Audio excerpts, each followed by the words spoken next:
प्रधानमंत्री 28 मई को नवनिर्मित संसद भवन का करेंगे उद्घाटन, सेंगोल भी स्थापित करेंगे।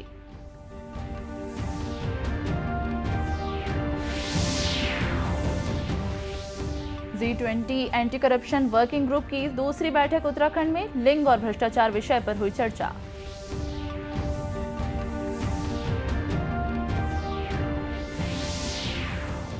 छत्तीसगढ़ में घर बैठे बनेगा राशन कार्ड, मुख्यमंत्री ने सोशल मीडिया में दी जानकारी।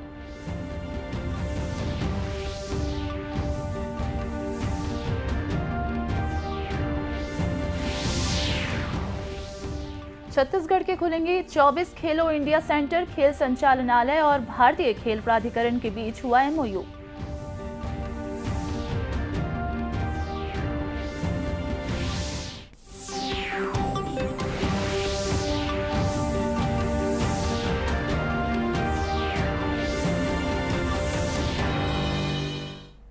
नमस्कार, आप देख रहे हैं दूरदर्शन समाचार। मैं हूं दिबागनी। अब समाचार विस्तार से।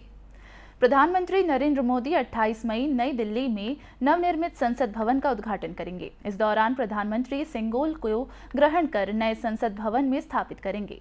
नए संसद भवन के उद्घाटन के लिए व्यापक तैयारियां भी शुरू कर दी गई है। इसी दिन प्रधानमंत्री मोदी न्यायपूर्ण और निष्पक्ष शासन के पवित्र प्रतीक सेंगोल को ग्रहण कर उसे नए संसद भवन में स्थापित भी करेंगे। सेंगोल भारतीय सभ्यता के मूल्यों और सिद्धांतों का प्रतिनिधित्व करता है। नए संसद भवन के उद्घाटन के मौके पर उन श्रमिकों का भी खास तौर पर सम्मान किया जाएगा जिन्होंने अपने श्रम से भारत के लोकतंत्र के इस नए मंदिर को बेहद कम समय में भव्य रूप देकर तैयार किया है।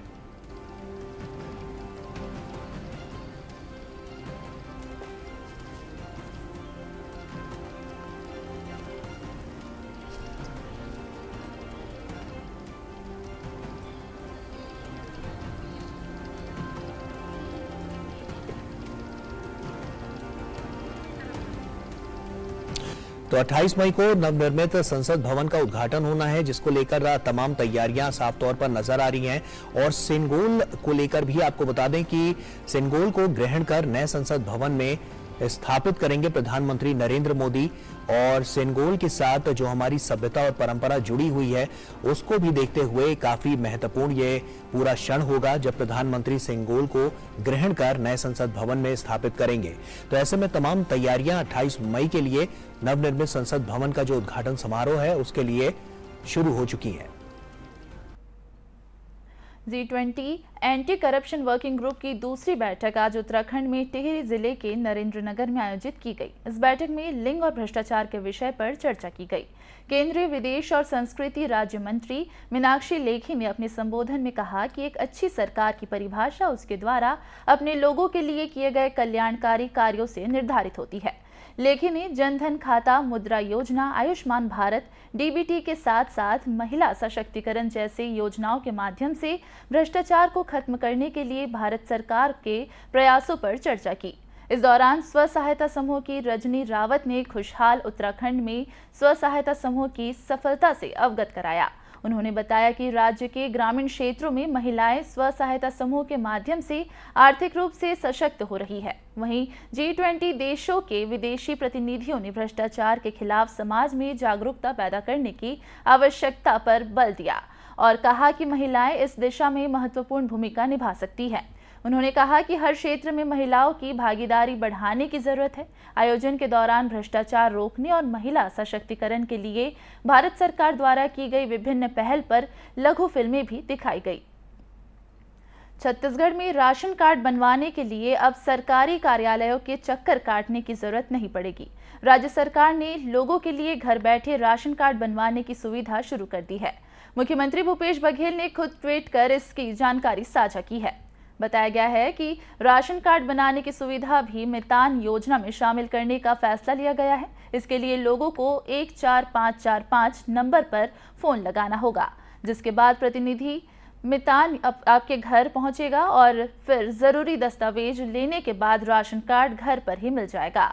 इस योजना को लेकर मुख्यमंत्री ने ट्वीट कर लिखा है कि आप सबको बताते हुए खुशी हो रही है कि अब हमने राशन कार्ड को भी मितान योजना में शामिल करने का निर्णय लिया है।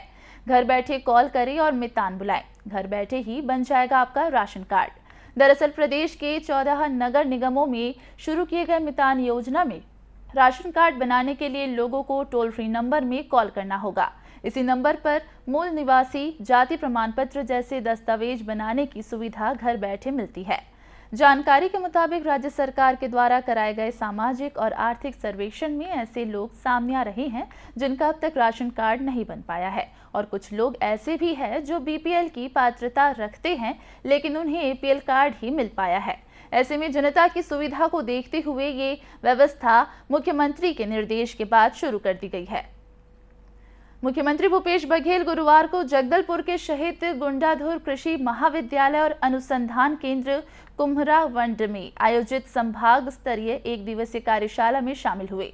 रूरल इंडस्ट्रियल पार्क के अंतर्गत ग्रामीण क्षेत्र के लोगों को विभिन्न प्रकार की गतिविधियों एवं उत्पादन के माध्यम से रोजगार उपलब्ध कराने के लिए ग्रामीण क्षेत्र में इसकी स्थापना की गई है।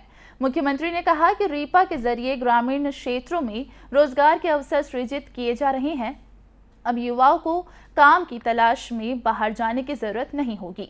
बस्तर संभाग के बस्तर, दंतेवाड़ा, बीजापुर, नारायणपुर, कांकेर, सुकमा एवं कोंडागांव जिले के प्रतिभागी शामिल हुए।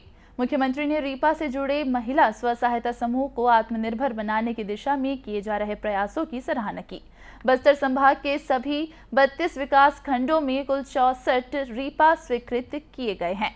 पूरे प्रदेश में 300 रीपा सेंटर का संचालन किया जा रहा है। मुख्यमंत्री ने कहा कि पिछले 4 वर्षों के दौरान सुराजी गांव योजना, नरवा गरवा घुरवा बाड़ी के क्रियान्वयन में ग्रामीण अर्थव्यवस्था मजबूत हुई है। ग्रामीण क्षेत्रों में स्व सहायता समूह द्वारा मछली पालन, कुक्कुट पालन, मशरूम उत्पादन किया जा रहा है। पिछले 3 साल के भीतर 5,500 गौठान स्वावलंबी हो गए हैं। सी मार्ट के जरिए बाजार उपलब्ध कराया जा रहा है। इस दौरान मुख्यमंत्री ने बस्तरिया रीपा के स्मृति चिन्ह का विमोचन भी किया। छत्तीसगढ़ के 24 खेलो इंडिया सेंटर के लिए गुरुवार को खेल संचालनालय और भारतीय खेल प्राधिकरण साई के बीच एमओयू हुआ है। खेल संचालक श्वेता श्रीवास्तव सिन्हा और भारतीय खेल प्राधिकरण के क्षेत्रीय निदेशक विष्णु सुधाकर ने एमओयू पर हस्ताक्षर किए। खेल एवं युवा कल्याण विभाग के प्रस्ताव पर भारतीय खेल प्राधिकरण ने छत्तीसगढ़ में 24 जिलों के विभिन्न खेलों के लिए 24 खेलो इंडिया सेंटर की स्वीकृति 3 चरणों में दी है। बताया गया है कि प्रथम चरण में नारायणपुर में मलखंभ, बीजापुर में तीरंदाजी, शिवतरई, बिलासपुर में तीरंदाजी, गरियाबंद में वॉलीबॉल, सरगुजा में फुटबॉल, जशपुर और राजनांदगांव में हॉकी सेंटर की स्वीकृति दी गई है, जिसके लिए प्रत्येक सेंटर के लिए 7 लाख रुपए जारी किए गए थे। इसी तरह द्वितीय चरण में 7 जिले, जिसमें बालोद में वेट लिफ्टिंग, बलौदाबाजार में फुटबॉल, पाटन में, दुर्ग में कबड्डी, रायपुर में वेट लिफ्टिंग, रायगढ़ में बैडमिंटन, सुकमा में फुटबॉल और कांकेर में खो खो के सेंटर की स्वीकृति दी गई है। जबकि तृतीय चरण में 10 जिले, जिसमें बस्तर में हॉकी, धमतरी में कुश्ती, जांजगीर चांपा में हॉकी, कोरबा और बलरामपुर में फुटबॉल, बेमेतरा में कबड्डी, दंतेवाड़ा में तीरंदाजी, महासमुंद में तीरंदाजी, मुंगेली और सूरजपुर में फुटबॉल की खेलो इंडिया सेंटर की स्वीकृति मिली है। केंद्र सरकार की आयुष्मान भारत योजना से लोगों को महंगे इलाज से राहत मिल रही है। दुर्ग जिले के शासकीय व निजी अस्पतालों में इस योजना से सैकड़ों लोग लाभान्वित हो चुके हैं। इस योजना के माध्यम से मरीज हृदय रोग से लेकर किडनी तक की गंभीर बीमारियों का इलाज करवा रहे हैं। जिला चिकित्सालय में इलाज करवा रहे मरीज के परिजनों ने योजना की सराहना करते हुए कहा कि यह योजना गरीब और आर्थिक रूप से कमजोर लोगों के लिए काफी मददगार साबित हो रही है। माँ का इलाज कराने आया हूँ मैं, और यहाँ जिला अस्पताल में आयुष्मान कार्ड से मेरी माँ का इलाज सरकार के द्वारा सहयोग से हो रहा है। और मेरी माँ को हार्ट में थोड़ा परेशानी था, जिसमें अगर आयुष्मान कार्ड नहीं होता तो थोड़ी राशि अपने जेब से एकत्रित करके मेरे को करना पड़ता है। सरकार के द्वारा जो आयुष्मान कार्ड बनाया गया है उसके द्वारा मेरी माँ का इलाज संपूर्ण रूप से हो रहा है, डॉक्टर की देखरेख में हो रहा है। बहन को ब्लड का दिक्कत था तो ब्लड चढ़ाने के लिए 5 ग्राम हीमोग्लोबिन था तो यहाँ पे आए तो हुआ काम आयुष्मान कार्ड से सारा प्रोसेस हुआ। और नहीं होता तो दिक्कत तो होता ही। जिले के मुख्य चिकित्सा और स्वास्थ्य अधिकारी डॉक्टर जेपी मेश्राम ने बताया कि योजना के शुरू होने के बाद से अब तक जिले में 11 लाख आयुष्मान कार्ड बनाए जा चुके हैं और इसके तहत इलाज के लिए 92 निजी और शासकीय अस्पतालों को पंजीकृत किया गया है। आयुष्मान योजना जो है वो बहुत अच्छे से चल रही है और हम आयुष्मान भारत प्रधानमंत्री जन आरोग्य योजना जो है और डॉक्टर खूबचंद बघेल स्वास्थ्य सहायता योजना जो है, इसके अंतर्गत हम जो उपचार करते हैं, इसमें हमारे टोटल जो हैं वो 92 अस्पताल पंजीकृत हैं, जिसमें 41 जो हैं वो गवर्नमेंट हॉस्पिटल हैं और 51 जो हैं वो प्राइवेट हॉस्पिटल्स हैं। इन सभी अस्पतालों में ये हितग्राही जितने रहते हैं जिनके पास कार्ड बना रहता है, इनको लाभ मिलता है। अभी हमारे पास करीब 11 लाख कार्ड बन चुके हैं और हमारा लक्ष्य 16 लाख का है। उल्लेखनीय है कि आयुष्मान भारत योजना के तहत मरीजों का इलाज स्मार्ट कार्ड के माध्यम से किया जाता है, जिसमें बीपीएल के लिए अधिकतम सीमा 5 लाख रुपए तथा एपीएल के लिए 50,000 रुपए का प्रावधान किया गया है। मुंगेली जिले के लोरमी में प्रधानमंत्री आवास योजना के पात्र हितग्राहियों ने आवास नहीं मिलने के विरोध में नगर पंचायत कार्यालय का घेराव किया। इस दौरान आक्रोशित लोगों ने अधिकारियों के खिलाफ नारेबाजी भी की। पूर्व नगर पंचायत अध्यक्ष मनीष त्रिपाठी ने कहा कि जिन पात्र हितग्राहियों के नाम सूची में है, उन्हें आवास की किश्त नहीं दी जा रही है। हितग्राहियों ने कहा कि वे कई बार नगर पंचायत के चक्कर लगा चुके हैं, लेकिन उनकी कोई सुनवाई नहीं हो रही है। 6 महीना हो गए, फोटो खींच के ले गए है, ना गड्ढा कोड़े है, ना कलम खड़ा करे है। 6 महीना हो गए ले गए, अब पैसा नहीं आए कहते। वहीं तहसीलदार अजय कुमार शतरंज ने कहा कि आवास के संबंध में ज्ञापन दिया गया है, साथ ही आवास के लिए पैसों की मांग की शिकायत को भी संज्ञान में लेकर जांच की जाएगी। इसमें मुख्य रूप से 9 बिंदुओं पर मांग किया गया है, मुख्य रूप से आवास के संबंध में है। ठीक है, इसको उच्च कार्यालय में जानकारी दिया जाएगा। जैसे ही उच्च कार्यालय का निर्देश होता है, फिर आवश्यक कार्रवाई की जाएगी। इस मामले में एसडीएम पार्वती पटेल ने कहा कि मामले की शिकायत मिली है, शिकायत का परीक्षण कर आगे की कार्रवाई की जाएगी। दावापत्ति प्राप्त की गई थी और कुछ ऐसे वैलिड रीजन थे जिससे विलंब हुआ है और तत्काल में उनका जो है फील्ड वेरिफिकेशन करवाया गया है और इसके संबंध में और जांच की जाएगी। अगर कोई ऐसा तथ्य आता है तो संबंधित के विरुद्ध कार्रवाई की जाएगी। उल्लेखनीय है कि प्रधानमंत्री आवास योजना के तहत निम्न आय वर्ग के लोगों को आवास बनाकर दिया जाता है। केंद्र सरकार और राज्य सरकार के अंशदान से यह योजना संचालित होती है।